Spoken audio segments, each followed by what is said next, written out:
우리 다 함께 마태복음 16장 1절에서 4절 말씀을 우리 천천히 합독하도록 하겠습니다.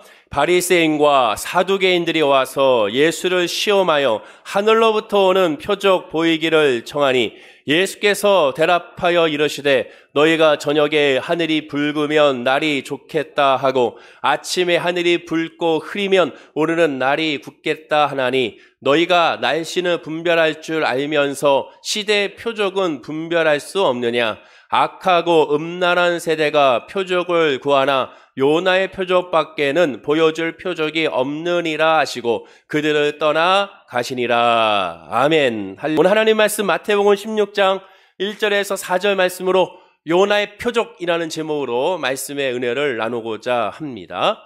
성경은 후대인들이 읽으라고 기록된 것입니다. 후대가 특정한 시기나 세대나 민족이나 나라를 말하는 것이 아니고 또한 후대라고 해서 성경 기록이니까 이스라엘 유대인들을 대상으로 한 메시지도 아닌 것이죠. 여기서 말하는 후대라는 것은 모든 민족, 모든 나라, 모든 호흡하는 자, 인간을 의미하게 됩니다. 즉 성경은 모든 세대, 모든 사람이 읽어야 할 책이라는 것이죠. 말씀이라는 것입니다. 그런데 이 하나님의 말씀을 묵상할 때 꼭 기억하셔야 될 것이 하나님의 말씀을 묵상하시면서 거기에 나와 있는 모든 인물들을 자신과 대입해서 읽어야 하는 겁니다. 당시 상황을 내가 그 자리에 있다라는 그런 믿음으로 묵상해야 되는 것이죠. 그래야 하나님의 말씀을 올바로 해석하고 이해하고 적용할 수가 있게 됩니다. 그럼 왜 그렇게 해야 되느냐? 크게 두 가지의 이유가 있습니다. 첫째는 하나님이 인간과 그 역사를 주권적으로 역사하시는 원리는 늘 같기 때문에 그렇습니다. 창세기 때나 출애굽기 때나 또한 사사기 때나 열왕기 때나 또한 예수님의 그 시대나 또한 중세 시대나 근대나 현대나 미래나 어느 때든지 하나님께서 이 역사를 주관하시고 인간을 다스리는 모든 원칙과 원리는 똑같다라는 것이죠. 그렇기 때문에 대입하여 우리가 묵상해야 됩니다. 두 번째 이유는 하나님도 동일하지만 인간의 본성과 성정도 과거나 현재나 미래나 다르지 않기 때문에 그렇습니다. 모든 민족과 나라가 다를지라도 또한 기후가 다르고 문화가 다를지라도 인간의 본성은 다르지 않기 때문에 그렇습니다. 그리고 그 본성은 그 다르지 않다는 복성은 도덕적인 본성을 말하는 것이 아니라 하나님을 마음에 두게 싫어하는 그 본성은 그 죄악은 똑같기 때문에 그렇습니다. 시대를 다 초월한 것이 인간의 본성, 죄성이기 때문에 그렇죠. 그렇기 때문에 이 두 가지 때문에 성경 말씀은 옛 이야기가 되는 것이 아니라 지금의 이야기가 되는 것이고 옛 말씀으로 끝나는 것이 아니라 지금 우리에게 주시는 말씀이 되는 것을 우리가 알 수가 있게 되는 것이죠. 이와 같이 성경을 묵상하고 해석하고 적용해야 할, 즉 직접 그 말씀과 환경과 인물에 내가 대입하여 그것을 해석하고 이해하고 적용해야 할 많은 말씀 가운데 가장 대표적인 말씀이 있다면 오늘 본문 말씀이라고 할 수가 있습니다. 즉 오늘 본문 말씀은 당시 상황에 내가 들어가지 않으면 절대로 예수님의 말씀을 온전히 이해할 수 없고 온전히 이해할 수 없기 때문에 온전히 적용할 수가 없고 온전히 적용할 수 없기 때문에 온전한 열매를 맺힐 수가 없게 되는 것이죠. 잘못된 길을 가게 되면 잘못된 거리에 들어가게 되면 목적지가 완전히 달라진다는 것을 우리가 알기 때문에 그렇습니다. 오늘 본문에서 사두개인들과 또한 바리새인들이 예수님을 시험하기 위하여 하늘로부터 오는 표적을 예수님께 구하게 됩니다. 그때 예수님은 이렇게 말씀하시죠. 본문 4절입니다. 우리 다 함께 한번 읽어볼까요? 자, 시작. 악하고 음란한 세대가 표적을 구하나 요나의 표적밖에는 보여줄 표적이 없느니라 하시고 그들을 떠나 가시니라. 예수님은 악하고 음란한 세대가 표적을 구한다고 합니다. 그러면 악하고 음란한 세대가 그 예수님 시대뿐인가? 그렇지 않다라는 것이죠. 지금도 악하고 음란한 세대인 것입니다. 왜냐? 지금도 여전히 예수님께 표적을 구하는, 표적으로 예수를 믿겠다라는 사람들이 많기 때문에 그런 것이죠. 예수는 분명히 말씀합니다. 표적으로 예수를 믿는 것이 아닙니다. 기적으로 예수를 믿는 것이 아닙니다. 오직 성령으로 예수 그리스도의 말씀으로 말미암아 믿을 수밖에 없다는 사실을 여러분들 기억하셔야 되는 것이죠. 본문에 자신을 대입하라는 것은 쉽게 말해서 지금 방금에 나와 있는 말씀과 같이 바리새인과 사두개인이 나왔다면 내가 바리새인이고 내가 사두개인이라는 사실을 대입하여 성경을 묵상해야 한다는 겁니다. 자, 그러면 오늘 본문 말씀에서 특별히 예수님은 요나의 표적을 통한 은혜를 말씀하고 있는데, 그러면 그 말씀을 어떻게 우리가 대입하여 우리가 적용하고 이해해야 될 것인지 그 은혜를 함께 나누고자 합니다. 먼저 본문 말씀을 이해하기 위해서는 역시 당시의 상황을 살펴봐야 됩니다. 늘 강조하듯이 성경 말씀은 지금 해석하고 적용하면 안 됩니다. 지금의 가치관, 지금의 또한 수준으로 보는 것이 아니라 당시의 과거로 돌아가 성경 말씀의 수준, 성경 말씀의 배경, 성경 말씀의 문화, 종교, 이 모든 것들의 상황을 보고 거기서 그 상황을 해석하고 오늘날로 적용해야 되는 것이죠. 만약에 이것을 거꾸로 하게 되면 하나님의 말씀 온전히 이해하지 못하고 예수님의 말씀의 의도를 정확하게 파악하지 못하기 때문에 그렇습니다. 그러니 항상 성경을 볼 때 당시의 배경을 봐야죠. 그럼 당시의 배경을 어떻게 봅니까? 성경 문맥을 보면 당시의 배경 상황을 알 수가 있게 됩니다. 자, 예수님은 지난 시간까지 어떻게 움직였습니까? 예수님은 지난 시간에 두로와 시돈, 즉 이방 땅을 떠나서 가나안 여자의 믿음을 칭찬하시고 이방 땅을 떠나서 다시 이방 땅 데가볼리로 가셔서 그곳에서 초자연적인 하나님의 기적을 사람들에게 베풀어 주시고 질병을 치료하시고 또한 장애를 치료하시고 귀신을 쫓아내시고 칠병이어의 기적까지도 데가볼리 이방 땅에서 예수님은 보여주게 되지요. 그리고 그 기적이 끝난 후에 다시 예수님은 유대 땅 갈릴리 쪽으로 오시게 되고 그곳에서 마지막 예수님의 사역을 시작하십니다. 즉 마태복음 오늘 본문에 있는 16장, 17장, 18장은 예수님께서 예루살렘 성으로 들어가시기 전에 마지막 그 갈릴리 땅에서 유대인들을 대상으로 하여 예수님은 마지막 복음의 메시지를 전하시는 내용이 들어있게 되는 것이죠.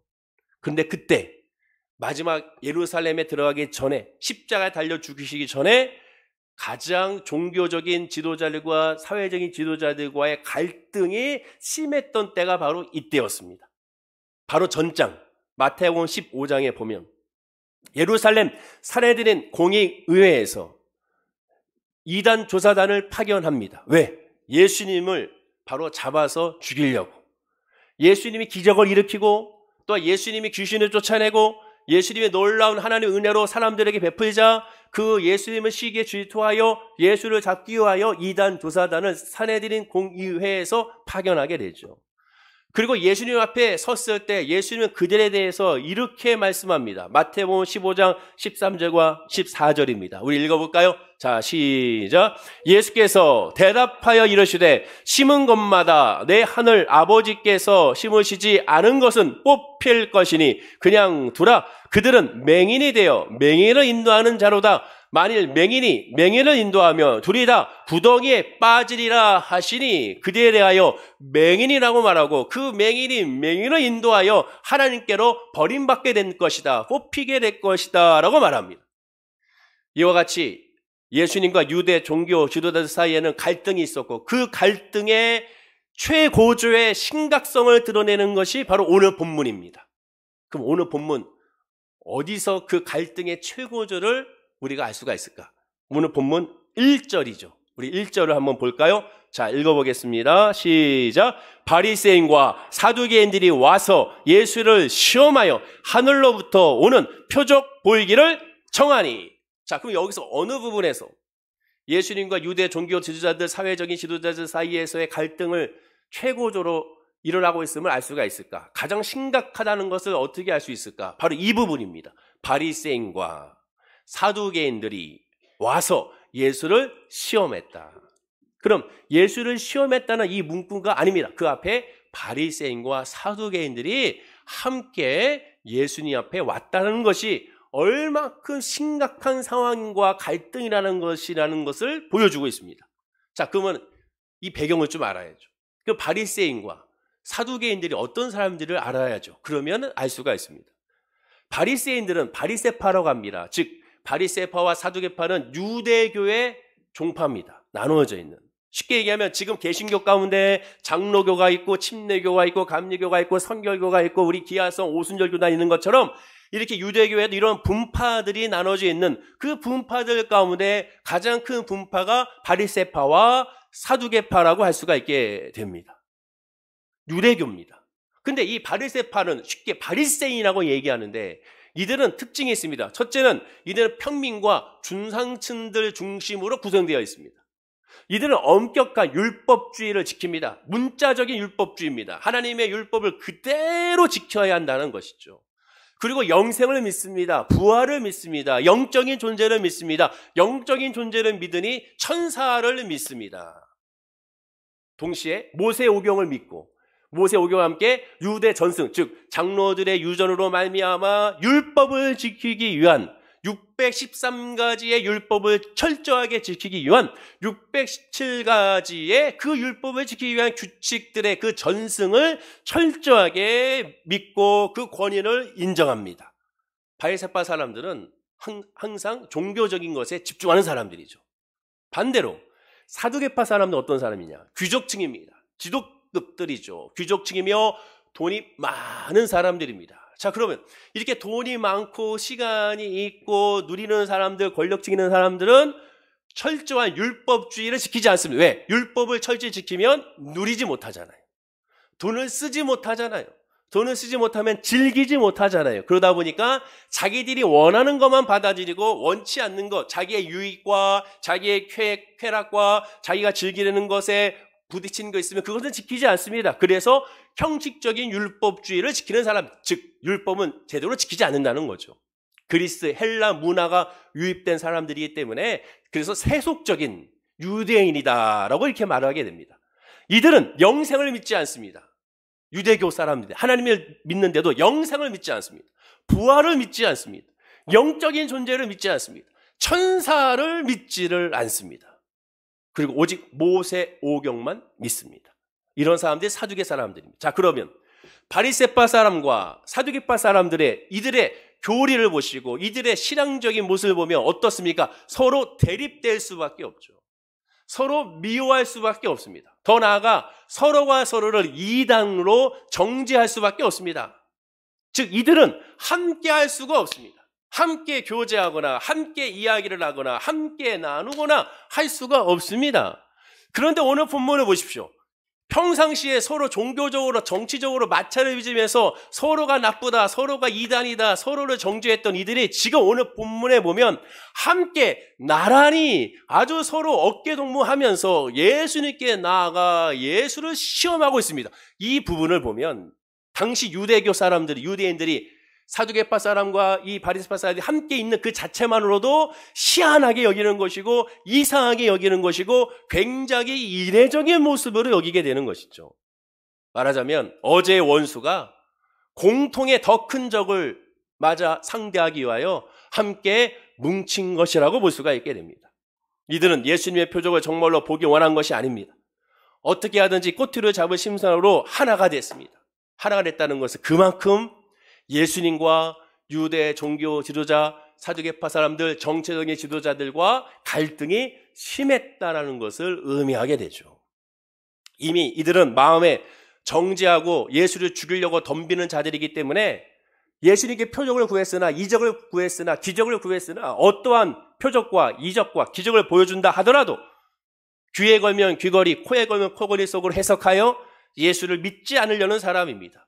조금이라도 흠만 잡히면 잡아 예수를 죽이려고 정죄하기 위하여 예수의 말씀을 듣고 흠을 잡기 위하여 예수의 말씀을 듣고 예수를 죽이기 위하여 예수의 행동에 집중하는 사람이었기 때문에 그 예수님의 말씀에 은혜 받을 준비가 안 돼 있고 예수님의 행동에 예수님을 찬양할, 하나님을 찬양할 준비가 전혀 되어 있지 않은 사람들이라고 할 수가 있게 됩니다.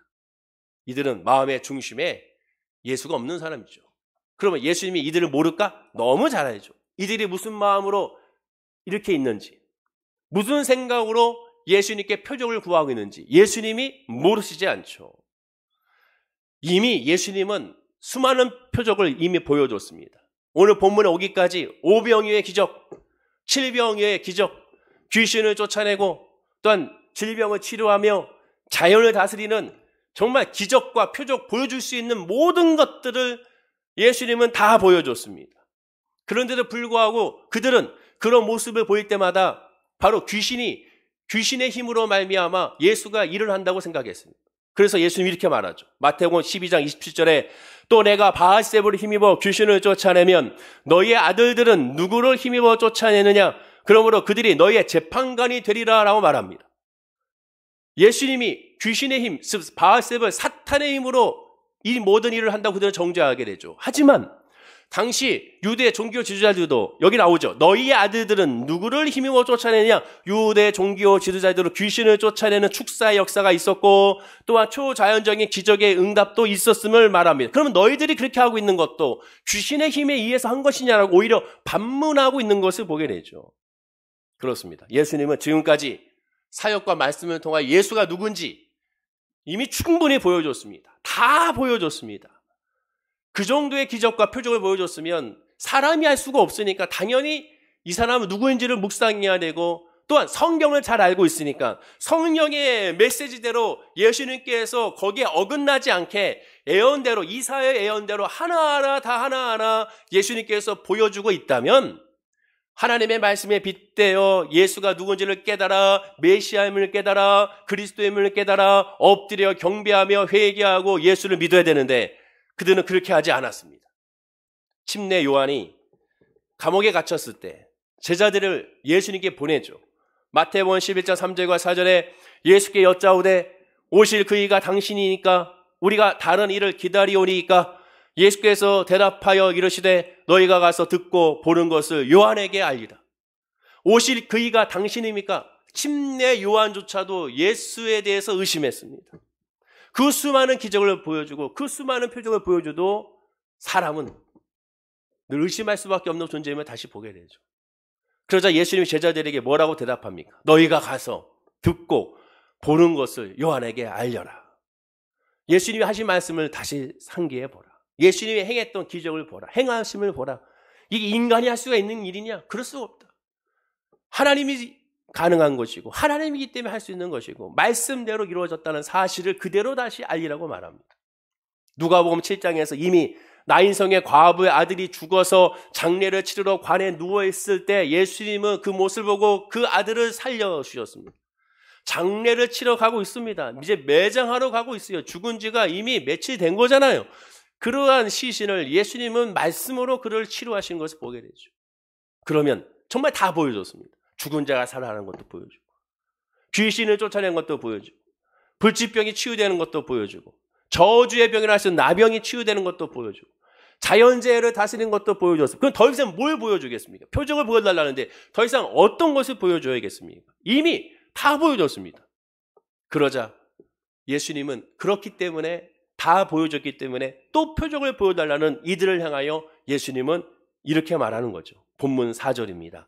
악하고 음란한 세대가 표적을 구하나 요나의 표적밖에는 보여줄 표적이 없느니라 하시고 그들을 떠나가시니라. 그래서 예수님은 다 보여줬어. 그러나 이제 보여준다 하나밖에 없다. 요나의 표적밖에는 보여줄 표적이 없다라고 그래서 말씀하신 거예요. 자, 그러면 요나가 누굽니까? 요나는 선지자잖아요. 큰 물고기 뱃속에서 삼키워져 있다가 3일 만에 살아난 선지자가 요나 선지자입니다. 예수님은 그 요나 선지자의 표적밖에는 더 이상 보여줄 표적이 없다고 말씀합니다. 그러면 이 표적의 의미는 뭘까요? 이것을 진지하게 우리 살펴봐야죠. 자, 그러면 이것을 진지하게 살펴보기 위해서는 단순하게 보는 것이 아니라 다시 처음에 말씀드린 것처럼 당시의 상황으로 돌아가야 한다고 말씀을 드렸습니다. 지금 우리는 이 요나의 표적이 무엇인지를 다 알고 있습니다. 교회를 많이 다녀보셨기 때문에 설교도 많이 듣고 공부도 많이 하셨고 많이 또한 유튜브라든가 국분방송을 통해 들으셨기 때문에 이 요나의 표적이 예수님이 3일 동안 죽었다가 부활하신 것을 의미하는구나. 요나의 표적은 바로 예수님이 죽음과 부활을 의미하는구나. 이렇게들 많이 생각하게 되죠. 물론 맞습니다. 하지만 진지하게 생각해 보십시오. 당시로 돌아가야죠. 당시 예수님께서 요나의 표적밖에 없다고 말씀하셨을 때 그 요나의 표적에 대한 그 이야기를 거기 있는 사두개파 사람들, 바리새파 사람들, 또한 유대인들과 예수님의 제자들이 그 요나의 표적을 예수님께서 죽고 3일 만에 부활했다는 사실로 이들이 이해하고 그것을 적용하고 그것을 알았느냐 하라고 한번 우리가 생각해 봐야 한다는 것이죠. 당시 그들이 그렇게 이해했을까? 이들이 우리가 알고 있는 것처럼 요나의 표적을 예수님의 표적으로서 3일 만에 죽고 부활한 것을 그들이 알고 있었을까? 아니라는 것이죠. 그렇지가 않다는 겁니다. 지금이야 우리가 알죠. 그러나 그들은 예수님께서 많은 요나의 표적에 대한 이야기가 예수님이 죽고 3일 만에 부활했다는 의미가 첫 번째 의미로 예수님이 그런 의도로 이들에게 먼저 말씀하신 것이 아니라는 겁니다. 유대인들은 그때는 물론 그 후에도 지금까지도 이들은 요나의 표적을 이해하지 못하고 있습니다.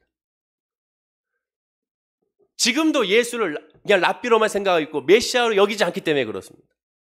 심지어 예수님과 3년 동안 함께 동고동락했던 12명의 제자들도 지금 이 본문에서 예수님의 말씀을 듣고 요나의 표적을 제대로 이해하지 못했습니다. 요나의 표적을 예수님의 의도대로 이해했다면 그 이후에 제자들의 반응은 달랐어야 했습니다. 수제자 베드로 같은 경우를 보십시오. 만약에 예수님이 말씀한 요나의 표적을 제대로 이해했다면 바리새파 사람들과 사두개파 사람들에게 말했던 그 요나의 표적을 이해하고 적용했다면 예수님이 십자가에 잡혀 돌아가시기 위하여 잡혀 밤 새벽에 붙잡혀서 끌려갔을 때 그때 베드로는 칼을 빼서 말고의 귀를 자르지 않았을 것입니다. 또한 예수님을 쫓아가서 예수님에게 3번이나 저주하고 부인하지도 않았을 것입니다. 심지어 도마는 부활하신 예수님이 바로 눈앞에 있는데도 불구하고 예수님을 의심하고 또 의심하고 의심했죠. 요나의 표적의 의미가 무엇인지 제대로 이해하지 못했기 때문에 이들은 이러한 행동을 했던 것이고 말을 하게 했던 것입니다. 지금 같은 상황에서 오늘 본문의 상황에서 바리새인과 사두개인들로는 요나의 표적을 예수의 죽음과 부활로 연관시켜서 해석하지 않았습니다. 예수님도 그런 의도로 말씀한 것이 먼저가 아닙니다.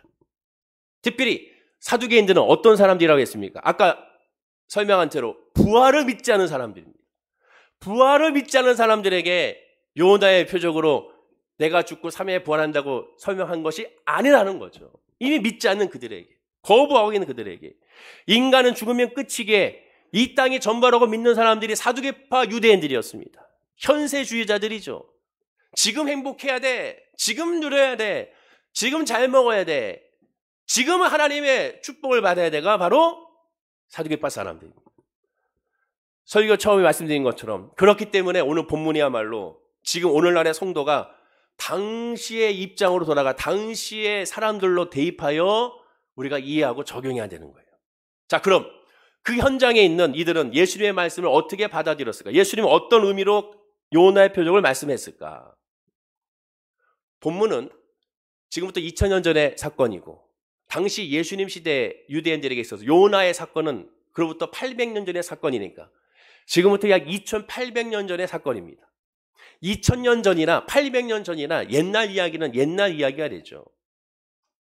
요나서의 주인공은 첫째는 요나요. 두 번째는 니느웨 사람들입니다. 니느웨 사람들은 유대인이 아니라 이방인들이죠. 이방인들 가운데도 악질이죠. 왜? 우상숭배의 대명사니까. 유대인들에게 있어서 이 니느웨 사람들은 죽일 대상이지 축복의 대상이 아닙니다. 하나님이 요나 선지자에게 이 니느웨로 가서 그들에게 복음을 전하라고 말하게 되죠. 그래서 요나는 자연스럽게 반응이 거부였습니다. 무슨 소리입니까? 왜 그들에게 복음을 전해야 되고 왜 그들이 회개해야 됩니까? 그들은 심판받아야 될 존재라고 여기게 되죠. 그래서 하나님의 말씀을 받았지만 그는 거부하게 됩니다. 그들의 회개와 구원의 메시지를 전하는 것을 철저하게 거부하고 하나님 면전 앞에서 도망치죠.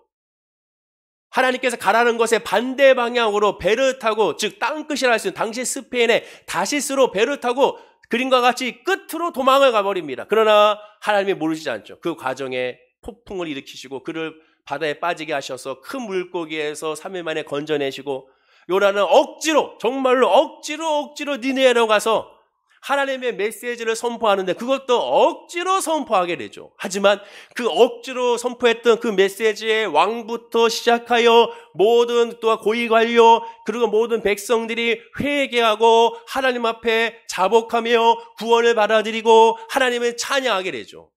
그러면 요나 선지자 그 모습을 보고 와 할렐루야 하나님 메시지가 저들에게 전해져서 저들이 회개하고 하나님을 믿게 됐습니다. 할렐루야 아멘 해야 되는데 오히려 화를 냈지 않습니까? 화를 내면서 하나님 앞에 억지를 피게 되죠. 하나님 너무하십니다. 왜 저들을 저렇게 회개시켜 주십니까? 하나님 너무하십니다라고 심통이 나서 하나님 앞에 불만과 불평을 털어놓게 됩니다. 그렇습니다. 예수님이 요나의 표적을 얘기한 이유의 첫 번째 이유가 어디에 있습니까? 그것은 바로 요나가 바로 너희들이라는 거죠. 당시 요나가 바리새파 사람들, 사두개파 사람들, 지금 있는 유대인들, 지금 있는 제자들이라는 겁니다. 너희가 바로 그들과 같다, 요나와 같다라는 거예요. 너희가 바로 지금 요나와 같지 않느냐? 한번 생각해 보라는 거죠.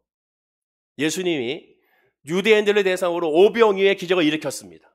유대인들의 대상으로 일으켰잖아요. 그때 바리새파 사람들과 서기관들이 유대 종교 지도자들이 이단 조사단을 파견했습니다.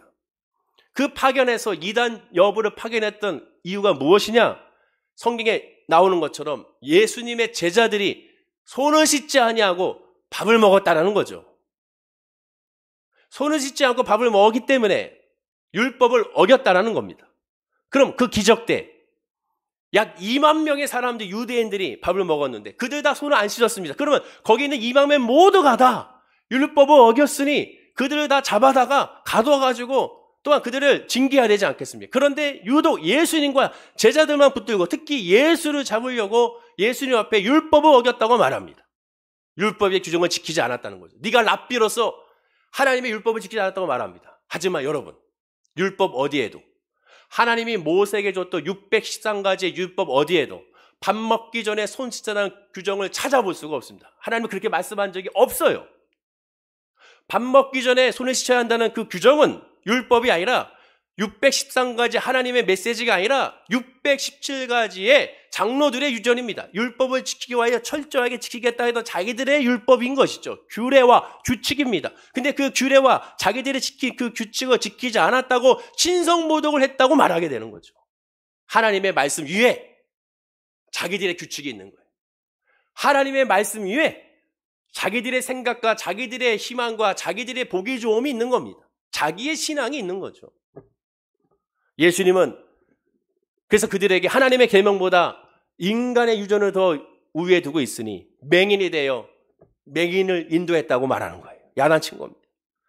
이는 하나님의 심판을 면할 길이 없다고 말하는 거예요. 당연하죠. 하나님 말씀 중심이 아닌 인간 중심이었으니까. 그것도 하나님의 이름으로.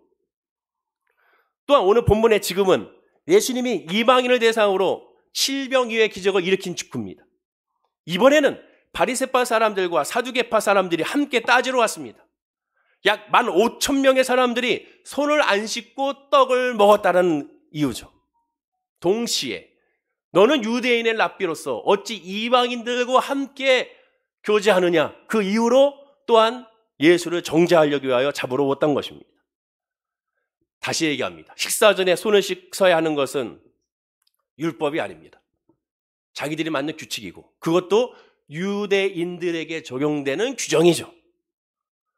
예수님은 귀신 들린 딸을 둔 이방 여인과 한참 교제까지 했고 그 여인의 믿음을 칭찬했었습니다. 말하자면 이 유대 종교 지도가 사회적인 지도자들은 오병이어 이후에는 유대 랍비로서 예수님의 자격 여부를 따지고 있는 거고 칠병이의 기적에서는 그 이후에는 유대인의 민족적인 정체성, 주체성을 버렸다고 또 예수를 잡으려고 했던 것입니다. 그렇기 때문에 예수님은 이들에게 요나의 표적으로 너희들이 하고 있는 말과 너희들이 하고 있는 행동은 요나와 다를 것이 없음을 왜 알지 못하느냐? 하나님이 원하는 것을, 하나님이 기뻐하시는 걸 왜 너희들 원하지 아니하고 기뻐하지 않느냐? 하나님께서 행하고자 하는 그 이유의 근본적인 목적이 어디에 있는지를 다시 한번 깨달으라고 요나의 표적밖에는 보여줄 것이 없다고 예수님은 말씀하고 있게 되는 겁니다. 요나가 하나님이 니느웨 이방인을 구원해 주는 걸 싫어했듯이 지금 너희 유대인들도 유대 선민 사상에 사로잡혀 있어가지고 이방인들이 구원받고 이방인들이 하나님 믿는 것을 싫어하고 있음을 말씀해주고 있는 것이죠. 즉 유대 특권주의에 사로잡혀 오직 우리만이 하나님을 믿고 우리만이 하나님을 섬기고 우리만이 하나님의 복받는 존재라고 여기고 있는 그들을 향하여 예수님이 그렇지 않음을 지금 말씀해주고 있게 되는 겁니다. 그럼 이들이 이렇게 한 이유가 뭡니까? 하나가 돼서 예수를 죽이려고 했던 이유가 뭡니까? 자기들의 유익, 자기들의 권익, 자기들의 수입이 예수로 말미암아 빼앗기는 것을 두려워하여 그들은 하나가 돼서 예수를 잡아 죽이려고 했던 것이죠. 하나님이 모세의 입술을 통하여 율법을 주신 이유는 다른 것이 아닙니다. 오직 하나 있습니다. 하나님의 공평과 정의로 하나님이 하나님의 사람들을 어떻게 다스리는지를 알게 하긴 것이고, 그리고 율법으로 말미암아 내가 죄인이요 내가 하나님을 의지하지 않으면 살아갈 수 없음을 고백하기 위한 것이 율법입니다. 사도 바울이 고백한 것처럼 율법이 우리의 영적인 거울이 되어 율법으로 말미암아 나의 죄성과 나의 부족함과 나의 연약함과 나의 또한 욕심과 시기심과 질투 이 모든 것들을 율법을 통하여 밝히 드러나 그러니 하나님 앞에 엎드리게 하기 위한 것이 율법의 목적이었던 것이죠. 그래서 예수님은 하나님이 요나를 대체 무엇 때문에 어떻게 야단쳤는지를 한번 다시 살펴보라는 거죠. 요나의 표적밖에 없다는 것을 다시 성경을 펼쳐서 너희들이 그렇게 성경을 다이다다 외우고 있고 성경을 잘 가르치고 있으니 성경을 누구 잘 알고 있다고 하고 있으니 다시 요나서를 보라는 겁니다. 그리고 하나님의 요나에게 무슨 말씀하셨는지를 살펴보라는 거죠. 예수님은 귀신 들린 딸을 가진 가나안 여인과 대화하면서 분명히 이렇게 말합니다. 마태복음 15장 24절에 나는 이스라엘 집에 잃어버린 양 외에는 다른 데로 보내심을 받지 아니하였노라 라고 하면서 아주 차갑게 냉정하게 그 여인을 대했지만 그러나 그 여인의 믿음을 칭찬했습니다. 이만한 믿음이 없다. 동시에 이방인 백부장에도 이만한 믿음을 보지 못했다고 또 칭찬하셨습니다. 이러한 칭찬을 통하여 바리새인과 사두개인과 서기관들과 율법사들에게 알라는 거죠. 믿음은 하나님의 믿음이지 인간의 믿음이 아니라는 사실. 믿음은 하나님 앞의 믿음이지 사람 앞의 믿음이 아니라는 것을. 믿음은 인종과 또한 민족을 떠나 하나님 백성으로서의 믿음이지 결코 다른 것이 아니라는 것을 그들에게 알고 있었던 것이죠. 그리고 5병의 기적과 7병의 기적이 서로 다른 사건이라는 단순한 이유보다 그 다름을 통하여 유대인을 대상하는 것과 이방인을 대상하는 것을 통하여 주님이 이 땅에 오신 것은 모든 사람들을 위한, 모든 사람들의 사랑을 위한, 모든 사람들 구원을 위한 하나님의 역사라는 사실을 다시 한번 보이고 있는 것입니다.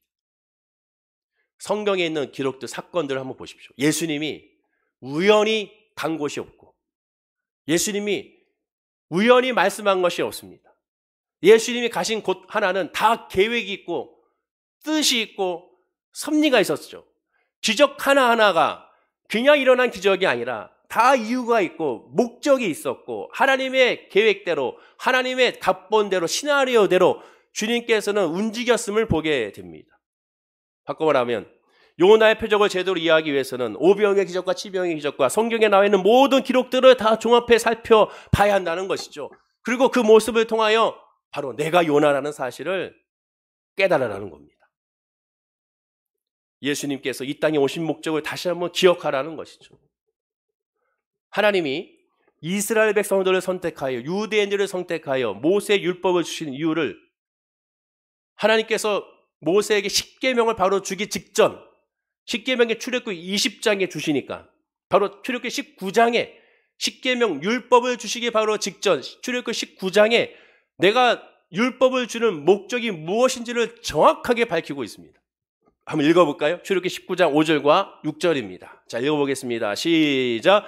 세계가 다 내게 속하였나니 너희가 내 말을 잘 듣고 내 언약을 지키면 너희는 모든 민족 중에서 내 소유가 되겠고 너희가 내게 대하여 제사장 나라가 되며 거룩한 백성이 되리라. 너는 이 말을 이스라엘 자손에게 전할지니라. 하나님은 제일 먼저 세계가 다 하나님께 속했다고 말합니다. 세계가 구역이고 세계가 교구라는 거죠. 하나님은 유대인들을 위한 하나님이 아니라 전 세계를 위한 하나님이라고 분명히 선포하고 있습니다. 니느웨 사람이든 악인이든 가나안의 천한 여인이든 다 하나님이 지으시고 하나님이 사랑하시는 하나님의 백성이라는 것이죠.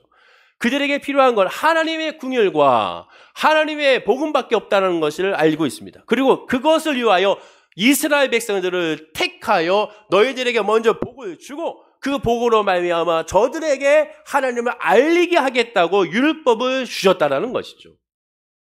그래서 말합니다. 너희는 모든 민족 중에서 내 소유가 너희가 내게 되어 제사장 나라가 되며 거룩한 백성이 되고 제사장 나라가 되어 모든 사람들에게 하나님을 알게 하겠다는 것이 바로 그 목적이었습니다. 창세기 12장 3절을 보십시오. 하나님이 아브라함 부를 때도 똑같습니다. 하나님이 아브라함 부를 때 이렇게 말씀하시죠. 우리 다 함께 읽어볼까요? 시작. 너를 축복하는 자에게는 내가 복을 내리고 너를 저주하는 자에게는 내가 저주하리니 땅의 모든 족속이 너로 말미암아 복을 얻을 것이라 하신지라. 하나님의 목적이 분명히 나오죠. 왜 아브라함을 택했습니까? 아브라함을 통하여 땅의 모든 족속이 너로 말미암아 복을 받게 할 것이다. 왜 유대 민족을 택했는가? 유대 민족을 통하여 모든 민족이 복을 받게 하기 위하여. 복음이 아브라함에서 끝나는 것이 아니라 아브라함의 가족에게만 끝나는 것이 아니라 유대 민족에게 하나님의 복음이 끝나는 것이 아니라 아브라함을 통하여 그 자손들을 통하여 유대 민족을 통하여 복음이 전 세계에 흘러가게 하겠다는 거죠. 그게 하나님의 뜻입니다. 그래서 유대 민족을 택했다는 거죠. 이를 위하여 율법을 주셨다는 겁니다. 아브라함은 인간적 잘못을 많이 저질렀죠. 그러나 그는 가는 곳마다 여호와의 이름을 부르며 단을 쌓고 하나님을 예배했습니다. 그렇기 때문에 더 하나님만 의지하고 하나님만 바라봤죠. 그러면서 동시에 그 하나님의 은혜와 하나님의 믿음을 자기 가족에게 국한되어 복을 누리는 것이 아니라 애굽 왕 바로에게, 그랄 왕 아비멜렉에게, 소돔과 고모라의 왕들에게 여호와 하나님을 알게 했고 그들에게 하나님의 이름으로 그들을 축복했습니다. 아브라함을 통하여 정말 하나님의 복이 전해지게 되었죠. 그런데 지금 오늘 본문의 바리새인과 사두개인들을 보십시오. 이방인들에게 복음이 전해지는 것을 기뻐하기는커녕 싫어하고 있습니다. 질투하고 있죠. 이방인들에게도 오병이어의 기적과 같은 놀라운 기적을 그들에게 베풀었을 때 그들은 그것에 대해서 싫어했습니다. 대가벌리 이방인들에게 불쌍해서 예수님께 떡을 주는 그 떡에 대한 의미를 알지 못했죠. 흉악한 귀신 들린 딸을 고쳐준 그것에 대해서 그들은 기뻐하지 않았습니다. 나아가 예수님의 하나님의 뜻을 정확히 이해하지 못했죠. 우리만 복 받아야 되고 우리만 은혜 받아야 되고 우리만 잘 먹어야 되고 우리만 잘 살아야 되는데 왜 저들에게 요나 선지자와 같은 그런 생각에 이들은 사로잡혀 있었던 것입니다. 큰아들 증후군이라고 있죠. 돌아온 탕자의 예수님 비유처럼 먼저 하나님의 은혜와 믿음 안에 있는 하나님의 백성이 돌아온 탕자에 대해서 시기하고 질투하게 되는 것이죠. 오히려 기뻐하고 더 감사하며 더 사랑해주고 더 보듬어주며 더 위로해줘야 될 큰아들이 작은아들이 돌아왔을 때 시기하고 질투하는 것이 바로 큰아들 증후군이죠. 요나 선지자는 큰아들 증후군. 이 바리새파 사람들 서기관들과 사두개인들도 마찬가지로 큰아들 증후군. 예수님 옆에 있는 제자들도 역시 큰아들 증후군. 동시에 그것을 지켜보고 있는 모든 유대인들도 다 큰아들 증후군에 걸려있던 것입니다. 정리하면 요나의 표적밖에 보일 수 없다는 예수님의 뜻은 단순하게 우리가 알다시피 예수님이 죽고 부활하는 것밖에 없다. 그것을 말한 것 1차적인 의미가 아니라 지금 너희들의 모습이 요나와 같다는 의미입니다. 살펴보라는 거예요. 요나의 표적과 같이 바로 요나의 모습을 살펴보라는 겁니다. 하나님의 공의를 붙들고 씨름한 요나가 생각할 때는 내 생각이 맞는 것 같죠. 내가 생각하는 것이 맞는 것 같고 내가 계획했던 것이 맞는 것 같아서 하나님 앞에 불만과 불평을 쏟아내지 않았습니다. 그러나 하나님 말씀하고 있지 않습니까? 아니라는 거죠. 네 생각을 벗어나라는 거죠. 하나님은 모든 사람들의 하나님, 회개하게 하시는 하나님, 모든 사람들에게 은혜를 주시는 하나님이라는 사실을 왜 알지 못하냐? 네가 하나님을 알고 네가 하나님의 은혜를 받았으면 그 하나님을 알지 못하는 자에 대한 불쌍함과 궁인함이 있어야지. 왜 그것을 깨닫지 못하느냐? 말씀하고 있죠. 그러면 동시에 회개하여 구원받은 니느웨 백성보다 너희들이 못하다는 겁니다. 아니 회개 이전에 그 악했던 니느웨 백성보다 더 못하다는 거죠. 너야말로 하나님의 심판 때 뽑힐 존재라는 사실을 예수님은 지금 설명하고 있고 가르치고 있는 겁니다. 그리고 예수님은 마지막 이 기회를 그들에게 주고 있는 것이죠. 말씀을 맺겠습니다. 이제 우리 자신에게도 스스로 물어볼 질문이 남았죠. 내 속에 이 바리새인과 사두개인의 모습이 발견되지 않은지를 한번 살펴봐야 됩니다.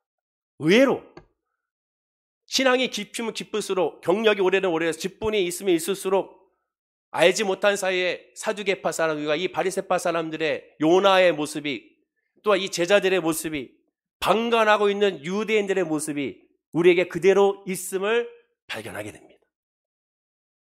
하나님 원하시는 것에 집중하는 것이 아니라 내가 원하는 것에 집중하죠. 하나님이 좋아하시는 것에 집중하는 것이 아니라 내가 보기에 좋은 것, 내가 듣기에 좋은 것, 내가 행하기에 좋은 것에 집중하죠. 하나님 중심이 아닌, 결국 하나님의 이름으로 자기 중심적으로 살아가고 있는 이 바리새파 사람과 사두개파 사람들이 오늘날 나라는 사실을 오늘 말씀을 통해 우리가 깨달아 알아야 되는 겁니다. 모든 성도는 십자가 복음을 다 깨달아야 됩니다. 복음이 아니면, 성령이 아니면 온전하게 알 수가 없죠. 요나의 표적은 바로 우리가 그 사람이라는 사실을 깨달아 하나님 앞에 엎드려야 되는 겁니다. 그렇게 됐을 때 진정한 예수의 믿음으로 말미암아 변화될 수가 있고 소망을 누릴 수가 있게 되는 것이죠. 당시 사람들은 요나에게만 대입하면 됐습니다. 그러나 지금은 요나 외에 본문의 바리새인, 본문의 사두개인, 그들에게 우리를 대입해 봐야 됩니다. 나와 이 세대 안에서 요나, 바리새, 사두개인 모두를 발견할 줄 알아야 됩니다. 그리하여 예수의 십자가 앞에 우리는 엎드려야 되는 것이죠. 주의 은혜가 아니면 역시 살아갈 수 없음을. 주여 나를 변화시켜 주옵소서. 내 생각과 내 행동과 내 말과 묵상이 정말로 시편의 고백처럼 주께 연락되기를 원하나이다. 우리가 하고자 하는 모든 행동이, 우리가 하고자 하는 모든 말이, 우리가 하고자 하는 모든 계획이 하나님의 뜻이 아니면 과감하게 포기하고 내려놓게 하여 주시고, 오직 나의 유익이 아니더라도 주님이 원하신다면 기쁨으로 행할 수 있는 믿음과 그러한 소망이 우리에게 있게 해달라고 우리는 기도하고 간구해야 되는 것이죠. 그렇지 않으면 뽑힐 수밖에 없음을 우리가 기억해야 되는 겁니다. 요나의 표적은 1차적으로 바로 그것을 의미하고 있는 겁니다. 그들과 대입해봐라.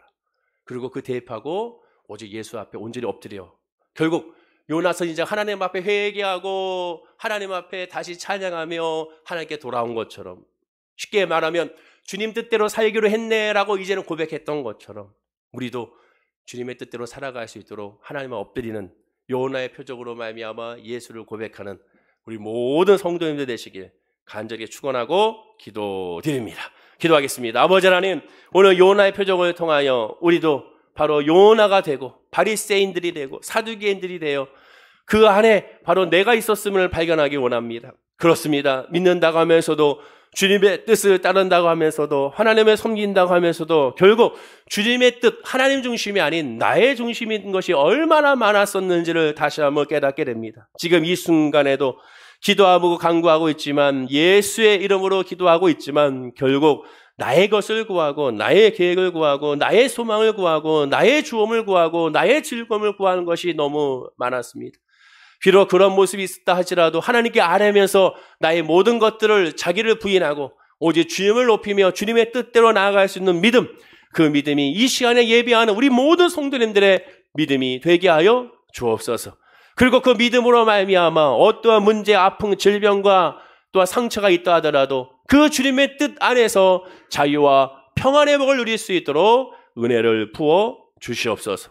살아계신 하나님이 나의 아버지임을 늘 확실하는 이 시간이 되게 하여 주옵소서. 감사드리며 예수님의 이름으로 기도드립니다. 아멘.